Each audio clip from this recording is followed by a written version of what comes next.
guys, Kira here. Welcome back to the channel. So spring 2021's anime season is now in full force. We're getting a lot of really cool anime this season, but I want to focus on the winter 2021 season. I watched about 13 series last season, and I want to talk about my top 5. Plus, I want to add 2 honorable mentions just because I feel like I need to talk about these and people are going to ask why these weren't on the list. Usually when I do videos like this, I won't include season 2s or spin-offs because I just want to talk about new anime. Like if I'm doing a video, oh, my top 2019 anime, my top 2020 anime. But this time, I think because I'm talking about seasonal anime, I am going to throw in season 2s a little bit and spin-offs, because I do think that if a spin-off is really good and if a season 2 is really good, I am going to tell you that it's worth watching the series from the beginning because it only gets better. It's very common that season 2s make a series a lot worse, but there are also new anime on this list too. So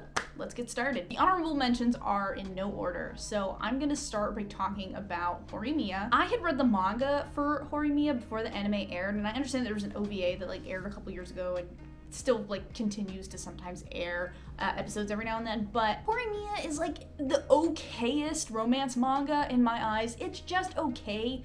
And I feel the exact same way about the anime. The anime has great animation and actually really good directing. I think what they had from the source material and what they did with it in anime, I don't think they could have done better. This is a school romance show, and I do like that with at least the main couple, it's more about them being in a relationship rather than oh, I'm trying to get him to like me, or when should I confess to him, because that gets overdone a lot. But while I like that aspect of it, Horimiya, even the manga and the anime, doesn't do anything particularly special. At least that's how I feel about it. I can't necessarily think of any flaws. It's just, again, nothing sticks out to me that much. The anime was a very faithful adaptation of the manga, with maybe some events being in different places every now and again. And despite its amazing opening and the fact that it helped to remind me of some characters I forgot in the manga, it does only stay in an honorable mention section of this list. My second honorable mention that I want to talk about is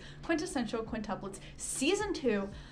Oh my god, I was so stressed watching this series. So stressed that in fact, I'm not gonna be able to wait for season 3. I can't do it. I'm reading the manga right now as we speak, and I'm actually almost done with it. Quintessential Quintuplets is basically this guy who's really smart, and he ends up tutoring these quintuplet girls at his school who are very dumb, and you can kind of see where it goes from there. It is a romance show, and it's basically may the best girl win. It is the best girl war. If you're into that kind of stuff, Quintessential Quintuplets is for you. It's very funny. Honestly, all of the girls are relatively likable. Well, Miku and Nino, they're the best girls, obviously. Season 2 is done really well. Honestly, the animation is even better than the first season. I just love the expressions and the characters' faces. The way that they're animated is just so memorable. So I think that if you haven't started this series and you're really into, I know I just said that I'm not really into school romance that much because Horimiya didn't do anything special, but Quintessential Quintuplets does do something special, and the writing, and it's just very engaging. So second season, A+, awesome. I hope I don't regret saying that I love this series. When I finish the manga, I probably will. I just had to mention this series. So yes, it gets an honorable mention slot. Number 5 on the list is a new anime, not a spinoff for season 2 or anything, and that is Wonder Egg Priority. Where do we even start with Wonder Egg Priority? Because it's kind of trying to explain stuff like Neon Genesis Evangelion and Madoka Magica. It's just kind of difficult to. More just it's better to watch the show than to even read a synopsis or watch a review about it. There is a lot of heavy stuff in this show that I probably can't even talk about. I'll try to kind of explain it as best I can. It's these girls who they all kind of have some kind of regret in their life, and they get transported by sleeping, and then there's an egg, and they crack the egg, and it's a human inside, and they have to protect this human from these I don't know how to explain it other than that. If they protect the human that's in the egg, and then the person that there is their friend that I can't say it on YouTube, but they try to bring them back to life. This show's animation blew me away. I think this was one of the best animated new shows of the winter 2021 season. Absolutely beautiful. Love the character designs a lot. Honestly, I loved every single character that they introduced into this show too. It has fighting, it has drama. I think it'll be perfect for you if you are into weird psychological trippy shows. There was a lot left to be desired at the end of the series, but we are getting another episode, I think, like an OVA episode in summer, so I'm looking forward to that. Yeah, this was the most unexpected show of the season, that's for sure. Number 4 is actually a spin-off of an anime. This is Hataraku Saibo Code Black. Now, you probably have already heard of Cells at Work. Cells at Work is basically an anime that takes the inside of your body, your cells, and everything that makes you you and makes you work, and basically anime personifies them. Now, the original Hataraku Saibo, or Cells at Work, took place in a relatively normal body. Code Black takes place in a unhealthy body, within a person who drinks a lot, who does not eat healthy, who does not exercise, who puts his body through a lot of emotional stress, is overworked, doesn't get enough sleep, is getting older. And I thought that concept was really interesting. Like, what if Cells at Work was in a body that wasn't healthy, and it made all of those cells have to work even harder? And mind you, like, I like the original Cells at Work, but Cells at Work season 2 was not a priority for me this season to watch. But I gave Code Black a try, and I actually really love it. I love the concept that they're going for here. I think some of the situations that happen within the body, like some of the things that the cells have to do, is somewhat disturbing and cringy, but very interesting.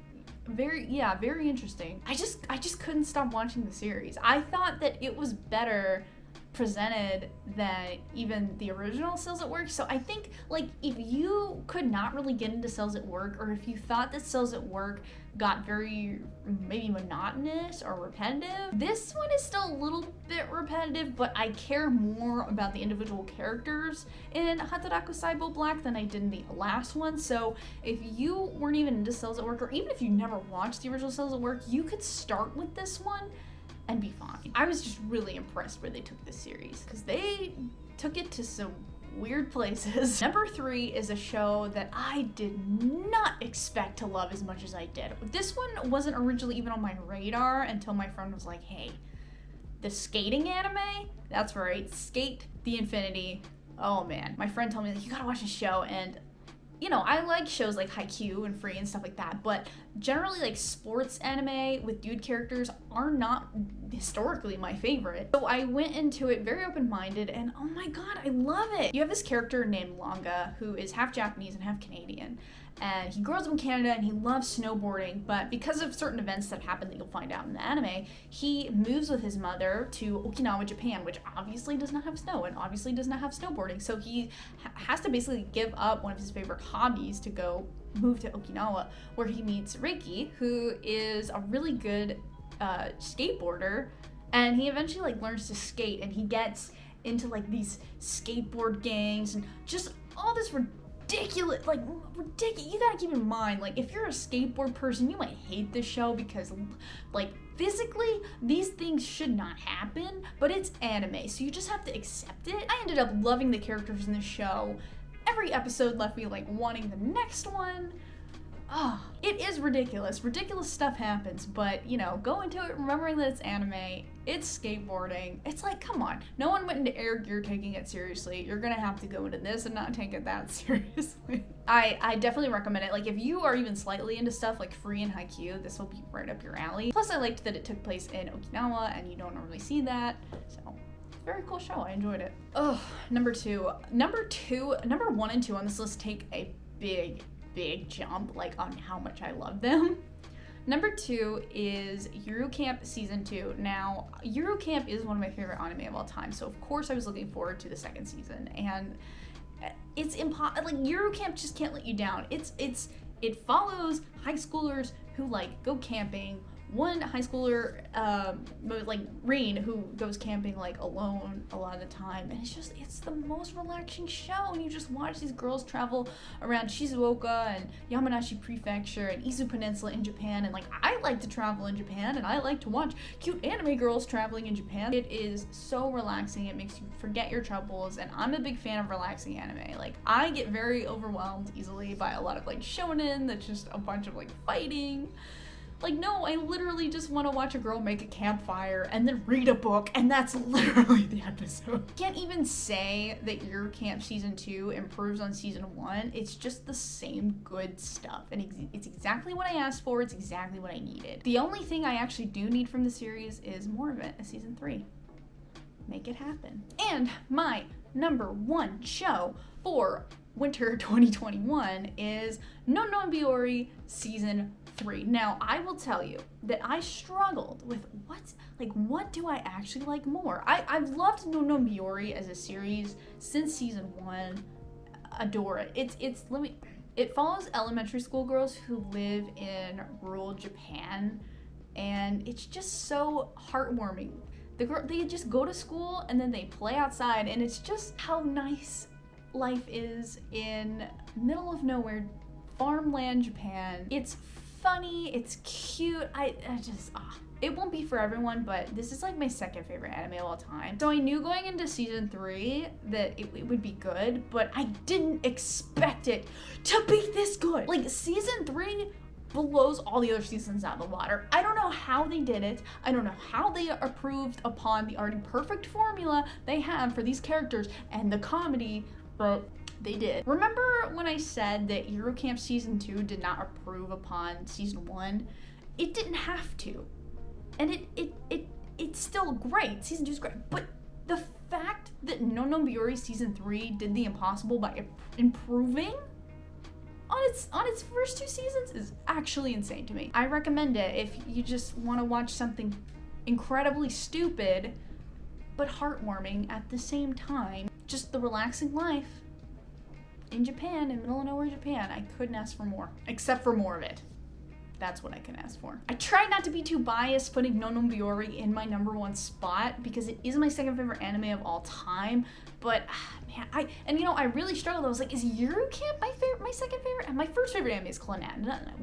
We'll talk about that another day. But I'm like, could Yuru Camp take number 2? And as I was watching the second season, I'm like, it might overtake No Biyori. And then I watched No Biyori Season 3 and I was like, nope, it will always be. No Biyori is my second favorite anime. It always will be. Well, guys, that's it. That's all I have for you in this video. There's my top 5 plus 2 honorable mentions.